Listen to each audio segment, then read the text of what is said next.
Continuando con lo que hemos estado viendo, vamos a hablar ahora de lo que son los frisos y los mosaicos.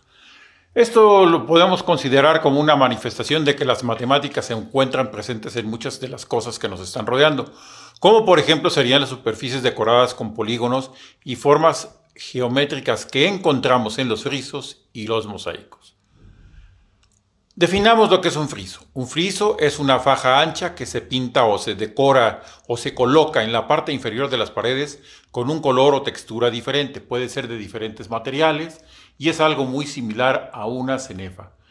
Detrás de la formación de todos los que son los frisos están las matemáticas. ¿Por qué? Porque los frisos se obtienen a partir de la aplicación de los movimientos en el plano de una figura, como ya hemos visto en el caso de la teselación, o de una agrupación de figuras.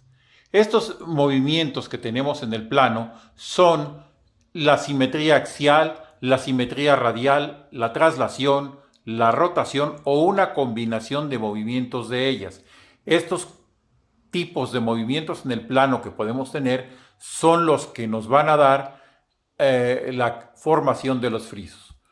Otra manera de poderlo definir es llamar que es un recubrimiento del plano limitado por dos rectas paralelas que cubren regiones de longitud infinita pero de ancho finito. ¿Qué quiere decir esto? Que se pueden prolongar indefinidamente, pero a lo largo de una franja, no a lo ancho.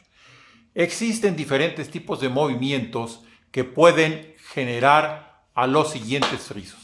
El primero de ellos es el que llamamos friso de las traslaciones. Si ustedes observan, tenemos esta figura básica que lo único que hace es trasladarse sobre un eje horizontal a otra posición y así se va repitiendo indefinidamente. Luego podemos tener el friso de las traslaciones y simetría horizontal. ¿Qué significa esto? Que la figura se va trasladando indefinidamente, pero puede verse reflejada en un eje de simetría, como sería esta recta que tenemos aquí. Si ustedes ven, esta figura es el reflejo de lo que está aquí, mediante una simetría axial. Otro ejemplo sería la traslación y la simetría, pero ahora con respecto a un eje vertical.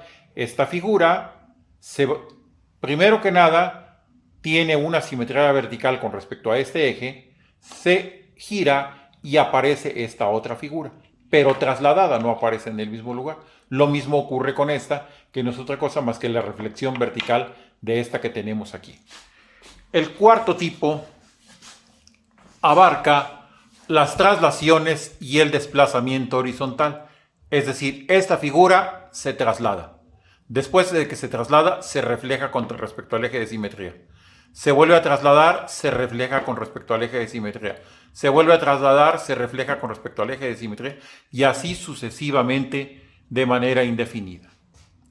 Otro sería el friso de traslaciones y giro de 180 grados.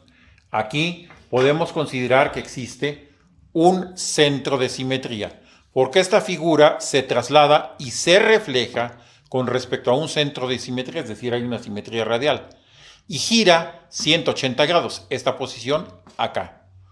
Luego se vuelve a trasladar, gira 180 grados y adquiere esta posición. Se vuelve a trasladar, gira otros 180 grados y llega a esta posición.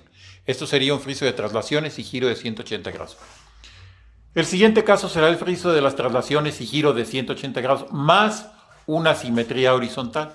Es decir, la figura se traslada, gira con respecto a este eje y luego se refleja con respecto al eje horizontal. Es decir, aquí están involucrados dos ejes, un eje horizontal y un eje vertical. Lo mismo acá, esta figura se refleja con respecto al eje de simetría, gira con respecto a un eje vertical, se obtiene esta, la de abajo le pasa exactamente lo mismo y obtenemos esta otra figura. Es decir, aquí hay traslaciones, giro de 180 grados y una simetría horizontal. Luego tenemos el caso del friso de las traslaciones con simetría vertical y deslizamiento, cuya figura es esta. ¿Qué ocurre aquí? La figura se traslada. Luego tiene una simetría vertical con respecto a este eje. Y luego se desliza. Una vez que se desliza, vuelve a tener una simetría con respecto al eje vertical, se coloca esta, tiene una simetría con respecto al eje horizontal y se desliza. Y así sucesivamente. Es decir, Este es el séptimo caso. Todos estos ejemplos ilustran las características de los 7 frisos que nosotros podemos formar de acuerdo al movimiento de las figuras en el plano. Y debemos recordar pues sus características principales para que podamos hacer un análisis de lo que son los diferentes tipos de frisos que podemos encontrar en muchas manifestaciones del arte.